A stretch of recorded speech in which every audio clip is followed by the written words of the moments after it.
ஜனாதிபதி அனுரகுமார திசாநாயக்காவை இந்திய வெளிவிவகார அமைச்சர் எஸ் ஜெய்சங்கர் கொழும்பில் இன்று சந்தித்துள்ளார். இதன்போது புதிதாக பதவியேற்றுள்ள ஜனாதிபதி அனுரகுமாரவுக்கு இந்திய பிரதமர் நரேந்திர மோடி மற்றும் இந்திய ஜனாதிபதி திரௌபதி முர்முவின் வாழ்த்துச் செய்திகளையும் தெரிவித்தார். இதன்போது இரு நாடுகள் மற்றும் பிராந்திய மக்களின் நலனுக்காக முன்னெடுத்து வரும் ஒத்துழைப்பை விரிவுபடுத்துவதோடு இந்தியா இலங்கை உறவுகளை வலுப்படுத்துவது குறித்தும் ஆராயப்பட்டுள்ளது.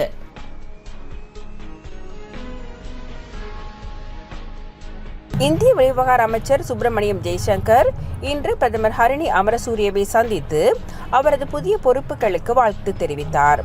டிஜிட்டல் பொது உட்கட்டமைப்பு, பயிற்சி மற்றும் திறன் மேம்பாடு ஆகியவற்றில் விவாதிக்கப்பட்ட கூட்டாண்மைகளை முன்னேற்றுவதற்கு ஒன்றாக செயல்படுவது குறித்து இங்கு விவாதிக்கப்பட்டது.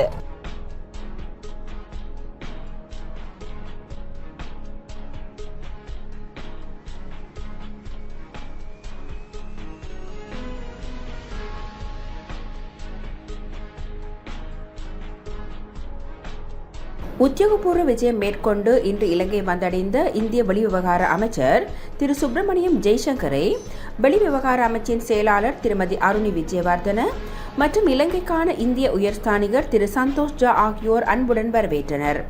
பின்னர் வெளிவிவகார அமைச்சுக்கு வந்த இந்திய வெளிவிவகார அமைச்சர் திரு சுப்பிரமணியம் ஜெய்சங்கரை வெளிவிவகார அமைச்சர் திரு பிஜித ஹேரத் வரவேற்றார். இரு நாடுகளின் நீண்டகால நட்புறவை வலுப்படுத்தி இரு நாடுகளுக்கும் இடையேயான ஒத்துழைப்பை மேம்படுத்துவது குறித்தும் எதிர்கால நடவடிக்கைகள் குறித்தும் இரு அமைச்சர்களும் விவாதித்தனர்.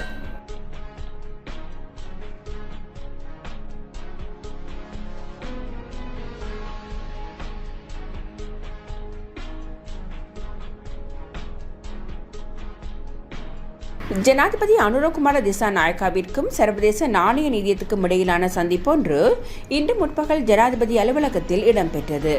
சர்வதேச நாணய நிதியத்தின் ஆசிய பசிபிக் திணைக்களத்தின் பணிப்பாளர் கிருஷ்ண ஸ்ரீனிவாசன், சிரேஷ்ட தூதுக்குழு பிரதானி கலாநிதி பீட்டர் ப்ரூயர் உள்ளிட்ட சர்வதேச நாணய நிதியத்தின் சிரேஷ்ட தூதுக்குழுவினர் மற்றும் IMF பேச்சுவார்த்தைகளுக்கான நியமிக்கப்பட்ட இலங்கையின் பிரதிநிதிகள் குழுவினரும் இந்த சந்திப்பில் கலந்து கொண்டனர்.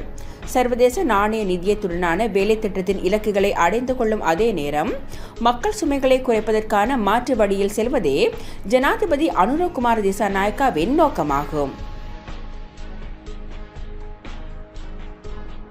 இலங்கை வந்துள்ள இந்திய வெளிவிவகார அமைச்சர் கலாநிதி எஸ் ஜெய்சங்கர் முன்னாள் ஜனாதிபதி ரணில் விக்ரமசிங்கவை சந்தித்து விசேட கலந்துரையாடலில் ஈடுபட்டார். புதிய அரசாங்கம் இந்தியாவுடன் வலுவான உறவை பேணும் என நம்புவதாக முன்னாள் ஜனாதிபதி ரணில் விக்ரமசிங்க இந்திய வெளிவிவகார அமைச்சரிடம் தெரிவித்துள்ளார். இலங்கைக்கான இந்திய உயர்ஸ்தானிகர் சந்தோஷ் ஜா, பிரதி உயர்ஸ்தானிகர் கலாநிதி சத்யஞ்சல் பாண்டே, முன்னாள் ஜனாதிபதியின் சிரேஷ்ட ஆலோசகர் ருவான் விஜயவர்தன உள்ளிட்டோர் இந்த சந்திப்பில் கலந்து கொண்டனர். கொழும்பில் உள்ள முன்னாள் ஜனாதிபதியின் தனிப்பட்ட இல்லத்தில் இந்த சந்திப்பு இடம்பெற்றுள்ளது.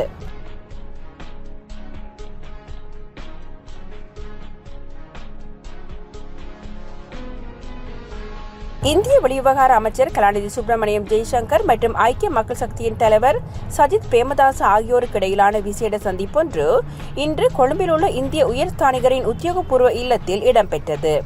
தற்போது நாடு எதிர்நோக்கும் பல்வேறு பிரச்சனைகள் குறித்து இங்கு எதிர்க்கட்சித் தலைவர் சஜித் பிரேமதாசா இந்திய வெளிவிவகார அமைச்சரிடம் தெரிவித்தார். ஒரு நாடாக நிலவும் வங்குரோத்து நிலையிலிருந்து மீள்வதற்கு இந்தியா இதுவரை வழங்கிய மகத்தான ஒத்துழைப்புகளுக்கு இந்திய அரசுக்கு எங்களது நன்றியையும் மரியாதையையும் தெரிவித்துக் கொள்கிறோம் என்றும் அவர் குறிப்பிட்டார். தொடர்ந்தும் எமது நாட்டிற்கு தங்கள் ஆதரவுகளையும் உதவிகளையும் பெற்றுத் தருமாறு கௌரவமாக கேட்டுக்கொள்கிறோம் என்று எதிர்க்கட்சித் தலைவர் சஜித் பிரேமதாசா தெரிவித்தார்.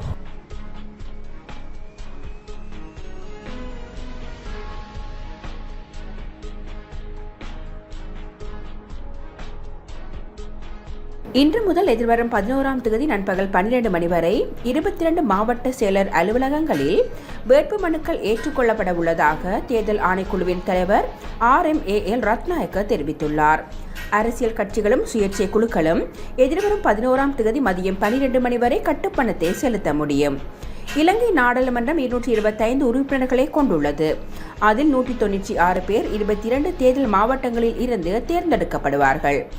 ஏனி 29 பாராளுமன்ற உறுப்பினர்கள் ஒவ்வொரு அரசியல் கட்சி மற்றும் சுயேட்சை குழுக்கள் பெற்ற வாக்குகளின் அடிப்படையில் தேசிய பட்டியலில் இருந்து தெரிவு செய்யப்படுவார்கள். அக்டோபர் 11 மதியம் 12 மணியுடன் வேட்புமனு தாக்கல் முடிவடைகிறது. வேட்புமனு தாக்கல் முடிவடையும் நாளில் வீதிகளில் பேரணி, வீதிகளில் ஒன்று கூடுவது என்பன தடை செய்யப்படுவதாக தேர்தல் ஆணைக்குழு தெரிவித்துள்ளது.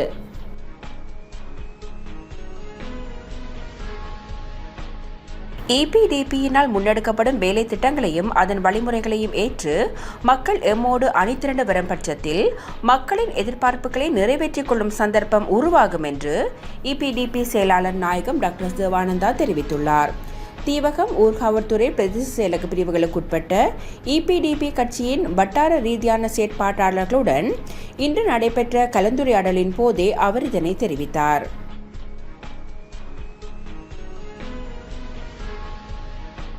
எதிர்வரும் பாராளுமன்ற தேர்தலில் போட்டியிடப் போவதில்லை என்று முன்னாள் போக்குவரத்து, நெடுஞ்சாலைகள் மற்றும் ஊடகத்துறை அமைச்சர் கலாநிதி பந்துல குணவர்தன இன்று தெரிவித்தார். 20 வருடங்களுக்கு மேலாக ஹோமாகம தொகுதியை பிரதிநிதித்துவப்படுத்தி பாராளுமன்ற உறுப்பினர், பிரதி அமைச்சர், அமைச்சரவை அமைச்சர் என பல பதவிகளை வகித்து தன்னால் இயன்றவரை மக்களுக்கு சேவையாற்றியதாகவும் அவர் குறிப்பிட்டுள்ளார்.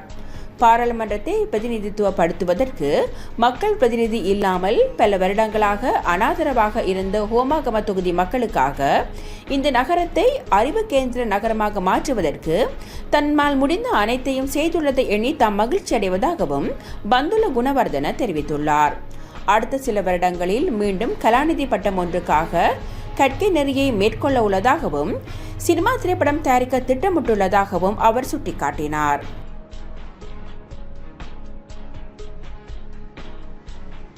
அக்டோபர் மாதத்துக்கான லாஃப் எரிவாயு விலையில் எவ்வித திருத்தமும் இடம்பெறாதென்று நிறுவனத்தின் பணிப்பாளர் நிரோஷன் ஜே பீரிஸ் தெரிவித்துள்ளார்.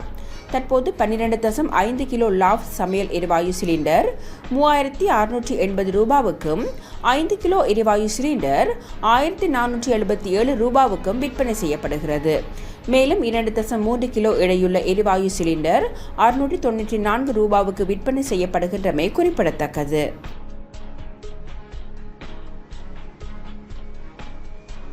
இந்த ஆண்டு நாடாளுமன்ற தேர்தலுக்கான வேட்புமனு தாக்கல் இன்று ஆரம்பமாகியுள்ளது. வவுனியா மாவட்டத்தில் வேட்புமனுக்களை கையளிக்க தேவையான ஏற்பாடுகள் முறையாக செய்யப்பட்டுள்ளன.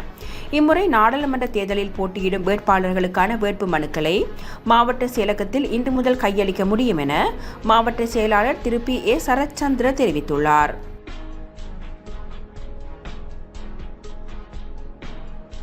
தமிழ் தேசிய அரசியல் கட்சிகள் கூட்டாக இணையாத சந்தர்ப்பத்தில் வாக்குகள் சிதறப்பட்டு நாடாளுமன்ற பிரதிநிதித்துவங்கள் குறைவடைவதுடன் குறிப்பாக திருகோணமலை மற்றும் அம்பாறை மாவட்டங்களில் தமிழ் நாடாளுமன்ற பிரதிநிதித்துவங்களை இழக்க வேண்டி நேரிடும் என வடக்கு கிழக்கு ஒருங்கிணைப்பு குழு எச்சரித்துள்ளது. குறித்த விடயம் தொடர்பாக வடக்கு கிழக்கு ஒருங்கிணைப்பு குழுவின் மாவட்ட தலைவர்கள் இணைந்து இன்று காலை யாழ்ப்பாணத்தில் விசேட ஊடக சந்திப்பை ஏற்படுத்தியிருந்தனர். இதன்போது கருத்து தெரிவிக்கையிலேயே வடக்கு கிழக்கு ஒருங்கிணைப்பு குழுவின் மன்னார் மாவட்ட தலைவரும் மெசிடோ நிறுவனத்தின் பணிப்பாளருமான ஜட்சன் பிகிராடோ இவ்வாறு தெரிவித்தார். அவர் மேலும் தெரிவிக்கையில், தற்போது நாடாளுமன்ற தேர்தலினை எதிர்கொள்ள வேண்டிய நிலையில் இருக்கின்றோம். இந்த காலம் மிகவும் தமிழ் மக்களின் நீண்ட கால குறையோடி போயிருக்கின்ற பிரச்சினைக்கு ஒரு தீர்வினை பெற்றுக்கொள்ள வேண்டிய ஒரு கட்டாய நிலையில் இருக்கின்றோம். கடந்த காலங்களில் நாங்கள் கூட்டாக எங்களுடைய வரலாறுகள் காண்பிக்கின்றன. நாங்கள் 22க்கும் மேற்பட்ட ஆசனங்களை நாங்கள் பெற்றுக்கொண்டிருந்தோம். தற்போது நாங்கள் கூட்டினை பிரிந்ததன் காரணமாக நாங்கள் தொடர்ச்சியாக எங்களுடைய பேரம் பேசும் சக்தியினை, நாடாளுமன்றத்தில் பேரம் பேசும் சக்தியினை இழந்தவர்களாக காணப்படுகின்றோம். ஆகவே நாங்கள் கூட்டாக ஒருமித்த குரலில் ஒன்றாக ஒரே கட்சிகளாக வேண்டுமென்று சிவில் சமூகங்களாகிய நாங்கள் ஊக்குவிக்கின்றோம்.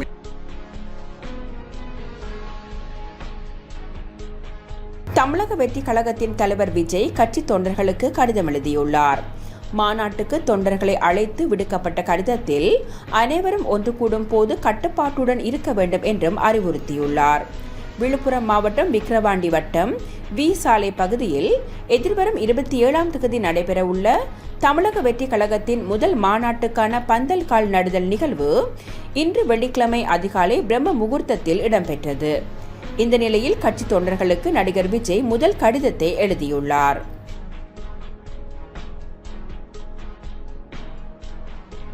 தமிழக வெற்றிக் கழக கட்சியின் முதல் மாநாட்டு பூஜையையும் தனது கடைசி படமான தளபதி 69 படத்தின் பூஜையையும் இன்று நடத்தினார் விஜய். இரு நிகழ்வுகளும் ஒரே நாளில் நடைபெற்றது.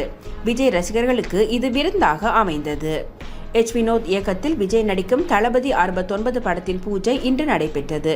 இந்த நிகழ்வில் விஜய், பூஜா ஹெக்டே, பாபி தியோல், இயக்குனர் வினோத் உட்பட ஏராளமானோர் கலந்து கொண்டனர். தளபதி 69 படத்தின் பூஜை படங்கள் தற்போது இணையத்தில் வெளியாகி வைரலாகி வருகிறது.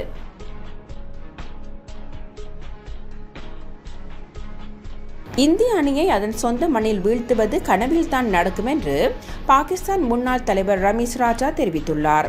இது குறித்து அவர் மேலும் தெரிவிக்கையில், பங்களாதேஷுக்கு எதிரான டெஸ்ட் போட்டியில் இந்தியா எளிதாக வெற்றி பெற்றது. சொந்த மண்ணில் பலம் வாய்ந்த அணியாக இந்தியா திகழ்கிறது. இந்திய மண்ணில் விளையாடும் எந்த அணிக்கும் அங்கு டெஸ்ட் தொடரை வெல்வது கனவாக மட்டுமே இருக்கும். அது கனவில்தான் நடக்கும். சொந்த மண்ணில் ஒரு டெஸ்ட் போட்டியில் இந்தியாவை வீழ்த்த வேண்டும் என்பது தற்போது ஒரு கனவாக மாறியுள்ளது. இதுபோன்ற வெற்றிகரமான அணிக்கு கடினமான நேரத்தை கொடுக்க பங்களாதேஷ் நிறைய செய்ய வேண்டியிருந்தது. ஆனால் இந்தியாவுக்கு சவால் விடும் திறன் பங்களாதேஷ் அணிக்கு இல்லை. சமீபத்தில் பாகிஸ்தானில் சுற்றுப்பயணம் செய்த பங்களாதேஷ் அணி டெஸ்ட் தொடரை வென்று வரலாற்று சாதனை படைத்தது குறிப்பிடத்தக்கது. இந்திய அணி தற்போது உலகின் மிகவும் பலம் வாய்ந்த அணியாக மாறியிருக்கிறது.